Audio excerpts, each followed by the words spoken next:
대제사장들과 서기관들과 장로들이 함께 가까이 왔다. 우리가 1절에 보면 이런 말씀이 있는데요.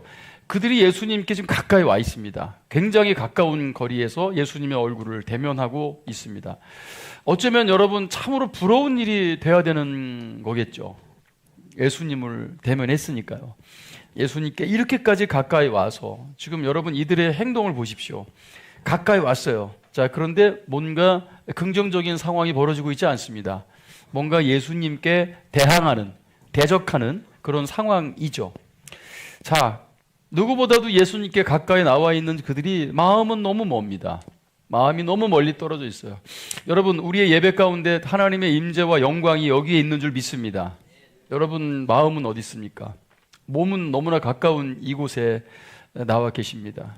진짜 우리의 마음은 어디에 있는 겁니까? 마음이 딴 데가 있으면요, 항상 말씀에 저항하게 됩니다. 내가 듣고 싶은 말씀 아니면 관심이 없거나, 어쩌면 여러분 이 종교 지도자들처럼 말입니다. 이게 말씀을 듣고 이 진리를 듣고 순종하는 게 목적이 아닌 거예요. 어쩌면 또는 뭐 습관적으로 한 귀로 듣고 한 귀로 흘려보내는데 능숙할지도 모르겠습니다. 여러분, 그러나 하나님의 말씀은 능력입니다. 권능입니다. 이 말씀에 우리가 온전히 순종할 때 반드시 그 순종에 따르는 대가, 열매를 거두게 될 거라고 저는 믿습니다. 이렇게 가까이 온 사람들은 당연히 축복을 얻고 생명을 얻어야 되지만 이들은 아무것도 얻지 못했고 결국은 영원한 사망의 길로 가고 있다라는 것입니다. 예수님께서 성전에서 백성들을 가르치셨고 복음을 전하신 거예요. 하나님의 나라가 왔다. 심지어 너희 가운데 있다. 그 바리새인들 가운데 둘러싸여 있신 예수님께서 너희 가운데 하나님의 나라가 이미 임했다. 뭐 이렇게까지 말씀하셨어요. 그러나 그들은 보지 못합니다. 하나님의 나라를 가지고 오셨어요. 지금도 마찬가지입니다, 여러분. 하나님의 나라가 이 땅 가운데 임한 줄 믿습니다.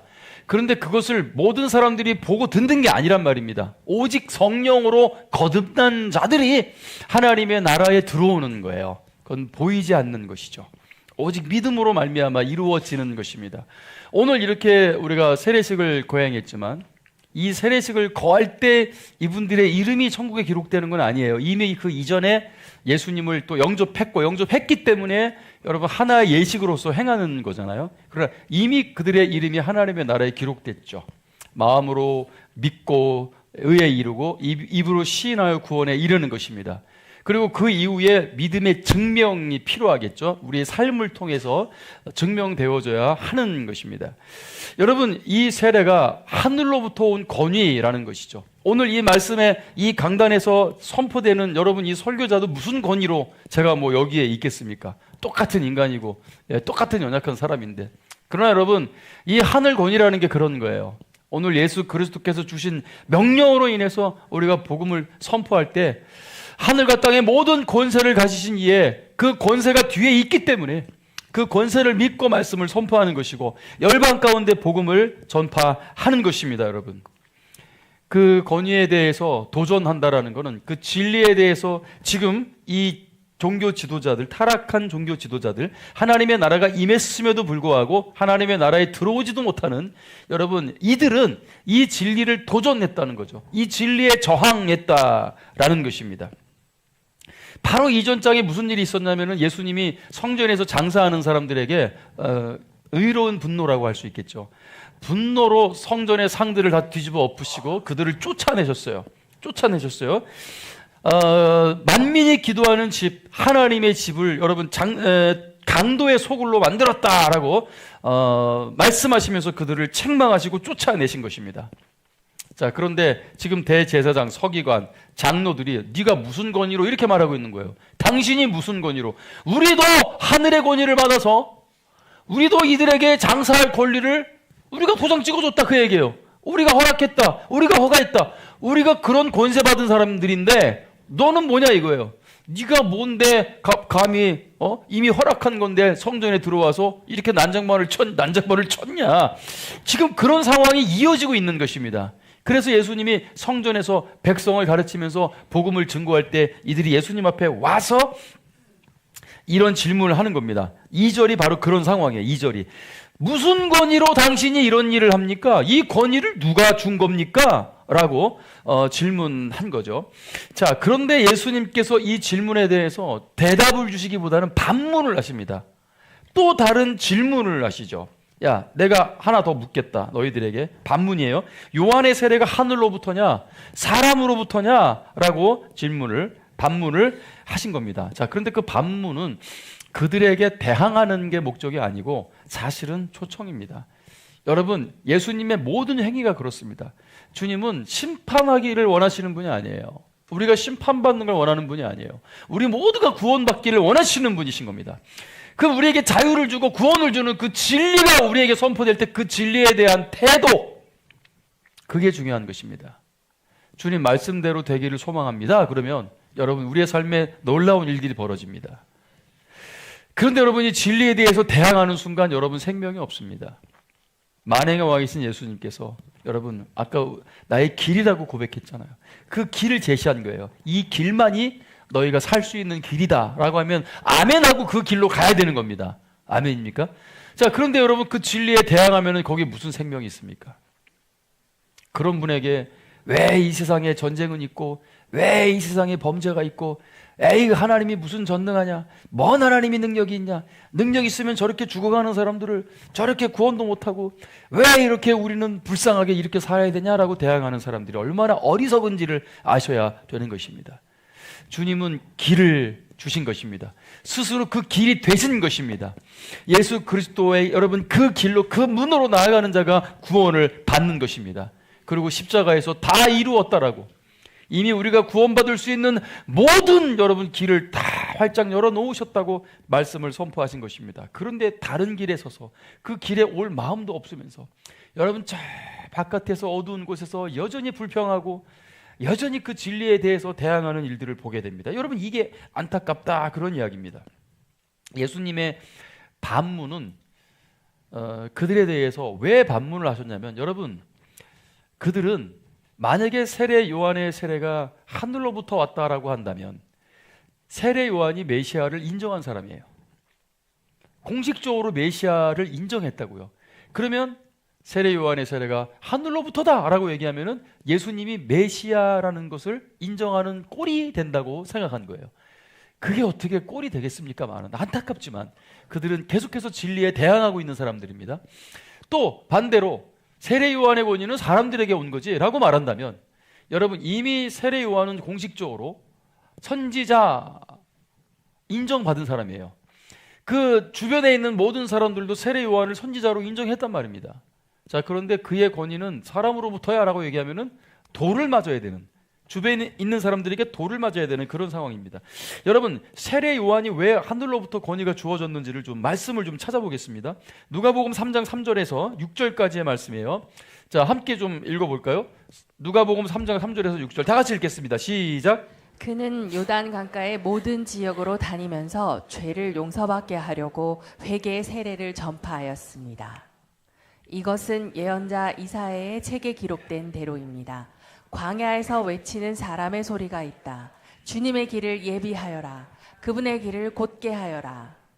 모든 골짜기가 메어질 것이고 모든 산과 언덕이 낮아질 것이다. 굽은 길은 곧게 펴질 것이고 험한 길은 평탄해질 것이다. 그리고 모든 사람들이 하나님의 구원을 볼 것이다. 아멘. 광야에서 외치는 사람의 소리입니다. 여러분 세례 요한은 그렇게 이미 성경에 예언된 사람이고 메시아의 길을 준비하는 사람인 것입니다. 그러니까 세례 요한에게 주어진 권위는 분명히 여러분 성경에서 예언되어져 있는 것처럼 하늘로부터 주어진 권세라는 것이죠. 그래서 예수님이 질문하신 거예요. 요한의 세례가 하늘로부터냐 사람으로부터냐. 자, 논쟁을 피하기 위한 전략이 절대 아니었다는 겁니다. 예수님은 그들에게 진리의 문을 여는 질문, 또 다른 질문을 하신 겁니다. 진리의 문을 여는 거예요. 그들에게 기회가 주어진 겁니다. 하늘로부터 온 겁니다. 우리가 잘못 알았네요. 그러므로 당신은 정말 인류를, 우리 모두를 구원한 하나님의 아들이요 당신은 메시아입니다 라고 했어야 된다라는 거예요. 그러나 그들은 침묵했습니다.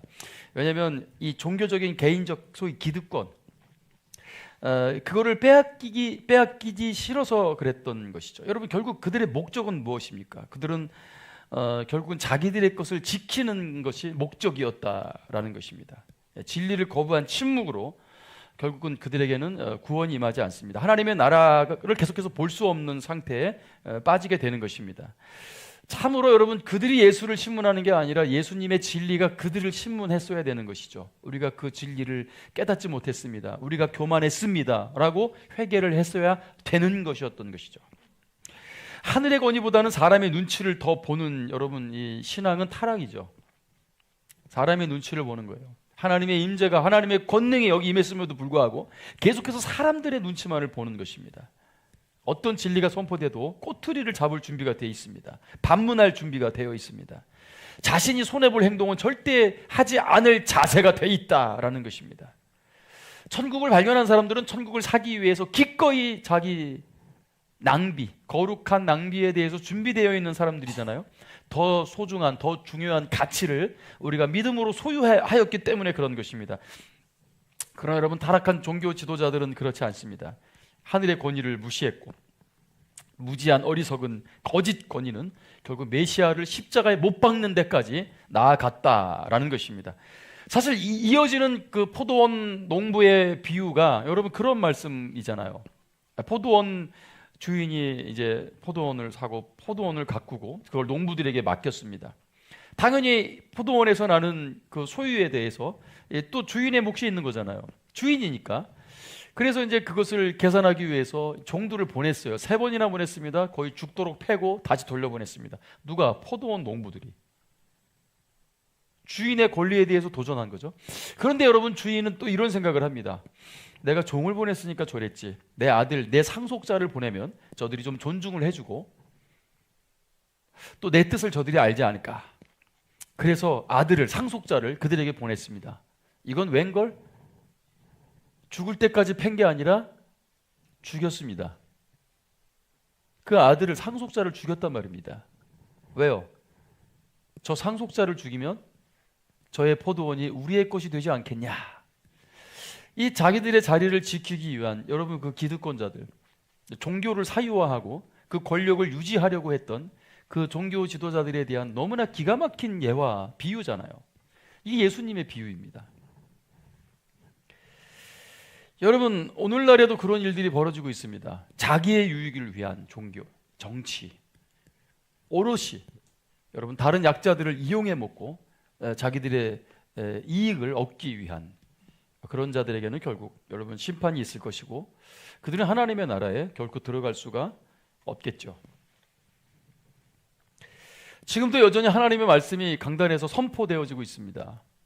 여러분, 이 권위는 누가 준 겁니까? 제가 무슨 권위로 여기 서서, 제가 무슨 권위로 성례를 또 인도하고, 제가 무슨 권위로 하나님의 말씀을 선포한다고 생각하십니까? 이게 인간의 권위입니까? 인간의 권위로 할 수 있는 일입니까? 그렇지 않습니다, 여러분. 이것은 살아계신 하나님의 권위로 그렇게 하는 겁니다. 굉장히 중요한 시간이라는 거예요. 이 시간이. 그냥 예배 올 때 오늘은 성례예식이 있으니까 목사님이 설교를 짧게 하셔야 될 텐데 길게 하시면 안 될 텐데 라는 생각부터 시작된다면 여러분, 이 말씀에 무슨 권위가 있겠습니까? 말씀을, 예배를 빨리 끝내주셔야 떡볶이 먹으러 갈 시간이 다가오고 있는데 오늘 또 꽤 길어지네. 그 종교 지도자들의 이런 태도와 사실상 다를 게 없는 거죠, 여러분. 하나님의 말씀은 권능이 있습니다. 권위가 있습니다. 듣고 순종하는 자에겐 여러분 기적의 주인공이 될 거라고 믿습니다. 반드시 그럴 거예요. 이게 하나님의 말씀의 큰 힘이거든요. 오늘 이 백부장의 믿음을 보십시오, 여러분.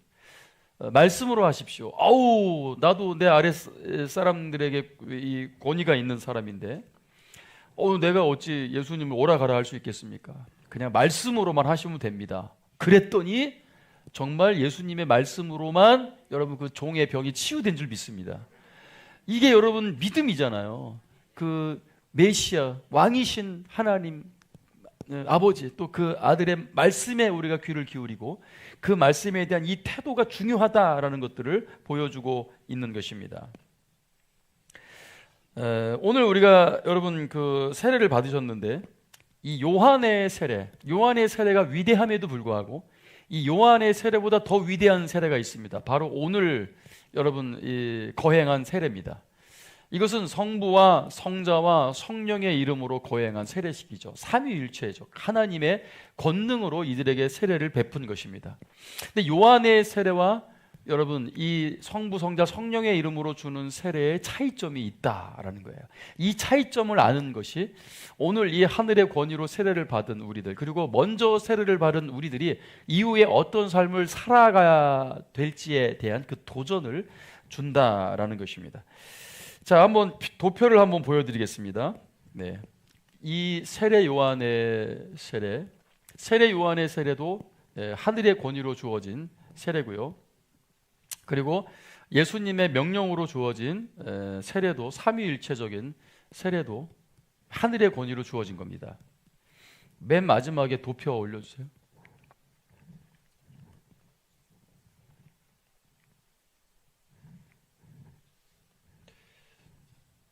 일부 때 올라왔던 거요. 네.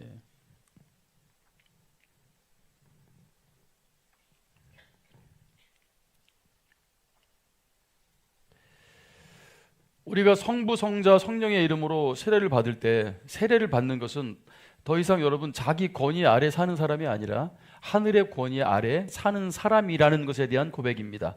나는 죽고 예수로 사는 삶을 말하는 것입니다.